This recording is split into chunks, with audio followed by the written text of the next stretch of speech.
Conor McGregor's out for a year. There's a will, there's a way. And when there's a way, there's a billion ways, baby. He got $3 million to win. Conor McGregor got $30 million to lose. How upset was Dana White? Great payday. How upset was Dana White? And he was walking to the ring with a limp. He was walking to the ring with a limp. Yes.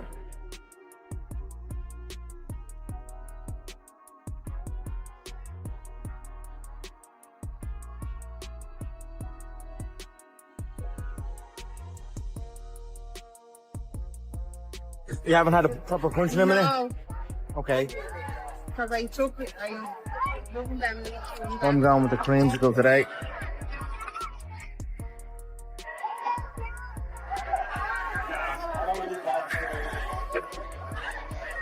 Where are you going for, man? Conor, Brendan was tripping on him doing leg. What those called? Leg By the way, extensions? this is interesting to me. There's no way he has the 20th. You know what I'm saying? This is very interesting to me. Also, there's no swelling in either knee. Yeah. There's no sign of surgery. Yeah, so my feet there, he didn't get surgery. Refusing to let a severe physical setback derail his career, Conor McGregor has issued a firm message of reassurance to his global fan base. The former dual-category UFC kingpin underscored his relentless mindset by declaring that quitting simply is not an option when countless paths forward exist. Rather than dwelling on his latest injury, the Irish superstar has immediately pivoted toward an exhaustive rehabilitation regimen aimed at returning to the octagon. Michael, like it? Very strong? Michael strong? Yes! Strong boy. Healthy boy. Happy boy. Chael Sonnen revealed that Conor McGregor's primary focus has already transitioned straight into full recovery. According to Sonnen, the Irish icon intends to repair his damaged leg, resume intensive training, and tap into top-tier medical care so he can fight Max Holloway again under identical conditions in Las Vegas. Sonnen noted that this laser-focused mental state mirrors McGregor's fierce determination following his initial loss to Nate Diaz, signaling an intense drive to rebuild himself into a stronger competitor.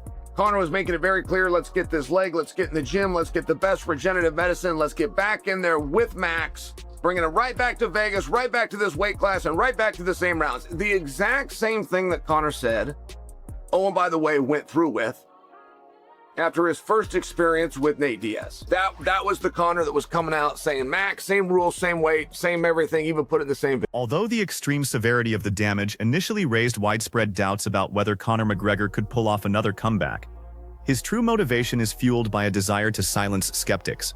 He remains fully committed to returning to his former weight class for a high-stakes rematch against Max Holloway, driven to prove to fans worldwide that his physical capabilities can surpass his previous performances.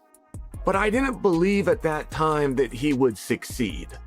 And it certainly wasn't the time to have the conversation, right? When a guy is hurt, it's not the time. If a guy is hurt and he tells you, my motivation, and this is going to be hell, this is going to be very difficult, physically and mentally, to heal my body, but I can do it, and I will do it because I've got a great motivation, and my motivation is to fight Max in the same weight class in front of you people and show you I can do better. Despite their intense rivalry, Islam Makhachev extended genuine empathy toward Conor McGregor in the wake of his recent physical setback. The ruling lightweight champion acknowledged that severe injuries represent one of the absolute hardest realities of mixed martial arts, openly wishing his high-profile peer a full rehabilitation. Makhachev's supportive sentiments highlighted a deep underlying respect for the former two-division champion's contributions to the sport. You saw Conor go down.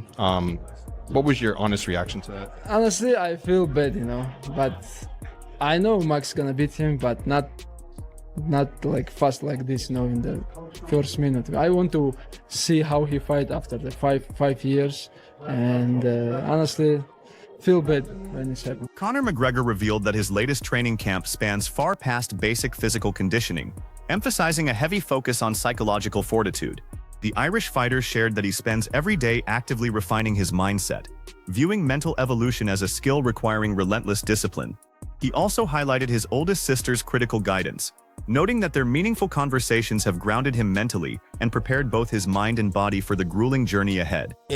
Like I said, the work is to be done every day on it. I know. You've got to practice it every day. Every day. But you know, my sister was the one who put that to me, and I love her so dearly. She's here now today. I met with her yesterday, and we've been having a lot of my oldest, and you know, we're having a lot of great conversations and great work, internal work in this camp, and it has put me right. Wrapping up a recent conversation on a lighthearted note, Conor McGregor offered a humorous response when asked which fellow athletes he would recruit to fight off an alien invasion. Bursting into laughter, the Irish star joked that he would bring his entire crew along, claiming the extraterrestrials would not stand a chance against their united front. This witty exchange highlighted his signature bravado and comedic charm even amidst serious preparations for his return. So a lot of people pick you. So I always say in an alien invasion, who are 3 fighters that they would want to pick to be on their team to fight aliens. And a lot of people pick you. Do they? Oh, they do. Yeah, they do. So who are 3 fighters that you would want on your team to fight aliens?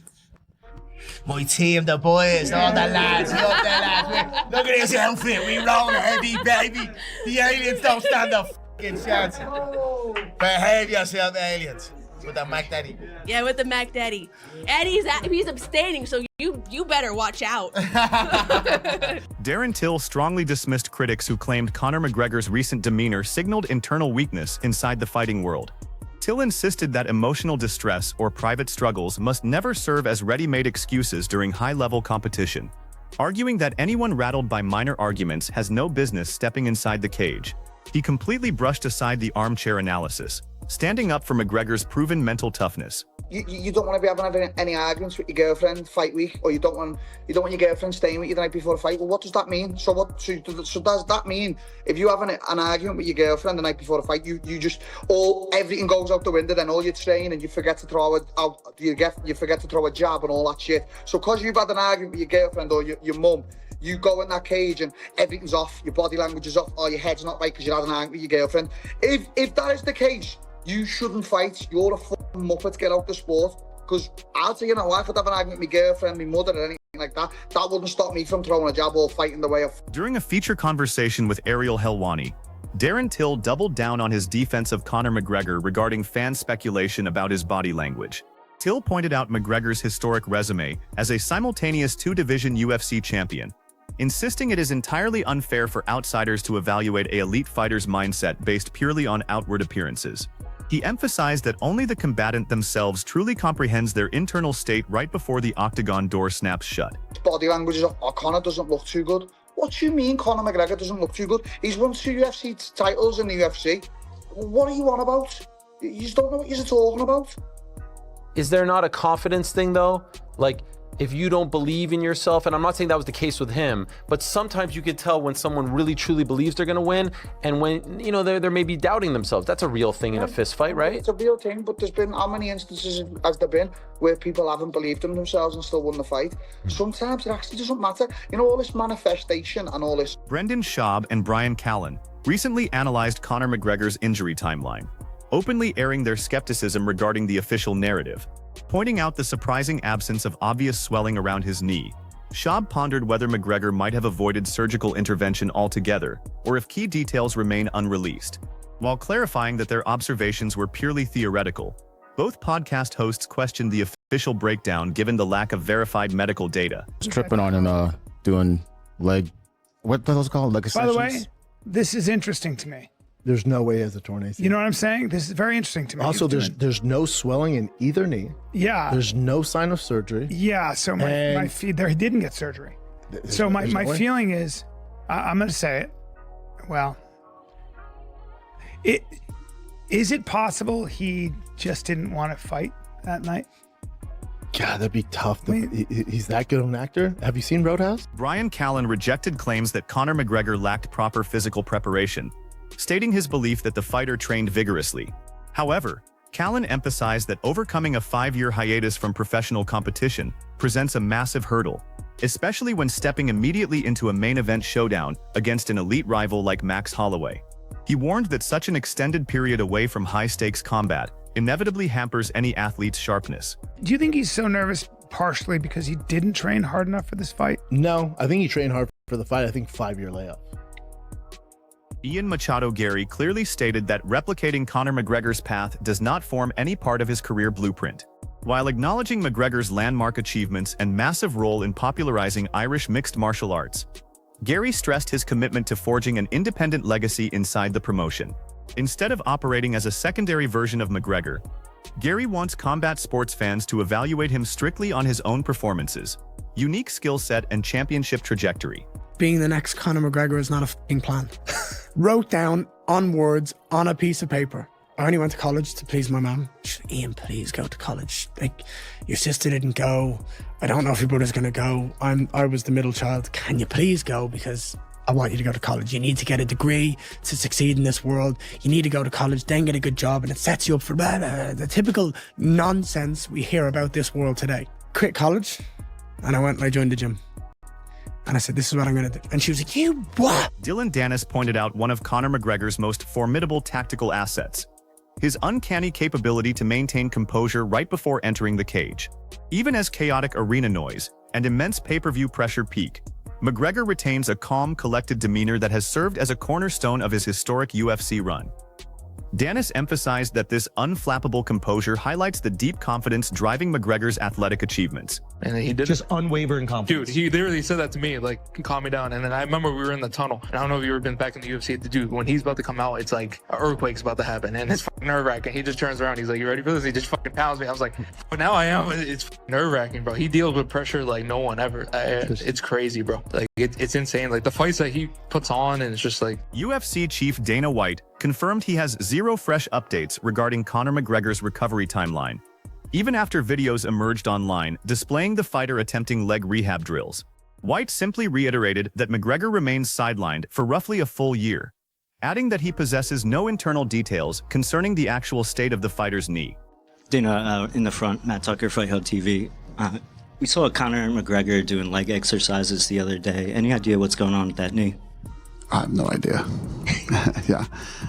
We had him on FaceTime tonight ringside, but, you know, Conor McGregor's out for a year. Dana, you said from the beginning... You still asking me here? Yeah. I am, yeah. Sorry, Matt. Yeah, so... You f***ed everybody up with a Conor McGregor question. Shahid Parker argued that even if Conor McGregor falls short of being the absolute most skilled technician in MMA history, no athlete has done more to elevate the sport onto the global stage. Parker asserted that McGregor's unmatched promotional impact and rare ability to capture mainstream audience attention cement him as the premier global ambassador the sport has ever seen. Skills match with what he's like brought outside of the cage, you know? I mean, is he the GOAT? So I kind of agree with you in that sense. Like, in the cage, I don't think he's the most well-rounded, skilled fighter ever. I'm by no means saying that. But I think overall, when you look at somebody who's got great skills and who did the most for the sport, tell me who's done as much for the sport as Conor McGregor has done. Shahid Parker provided insight into Conor McGregor's internal drive, suggesting his ambitions reach far beyond simply securing victories inside the cage. Parker described McGregor as a born entertainer who thrives under bright lights, noting that high-level fighters naturally crave major exposure. In his view, because nobody draws massive international attention quite like McGregor, that electric spotlight remains the primary catalyst fueling his push for another octagon return. For the love of the game, I think at the end of the day, he is a showman, and I think all fighters are a little attention whores, honestly. Like, we want the spotlight, we want the eyes on us, and Conor McGregor gets the most eyes, so I think he came back for that. And that's also why I think he's going to be... Apollo voiced a bold perspective, claiming Conor McGregor successfully manipulated public perception, drawing a direct comparison to boxing icon Mike Tyson. Apollo argued that both legendary figures mastered the art of generating massive pay-per-view excitement, demonstrating that their cultural influence and star power reach far beyond their actual performances inside the ring or cage. He has a lot of people fooled, and he fooled everyone before this fight. Just like Mike Tyson fooled everyone before he fought my brother. I went, bro, y'all are, there's no way, bro. Like, age matters. And also 5 years off for Conor, and not just 5 years off. This wasn't a John Jones. Bruce Buffer shared a poignant interaction with Conor McGregor following UFC 329.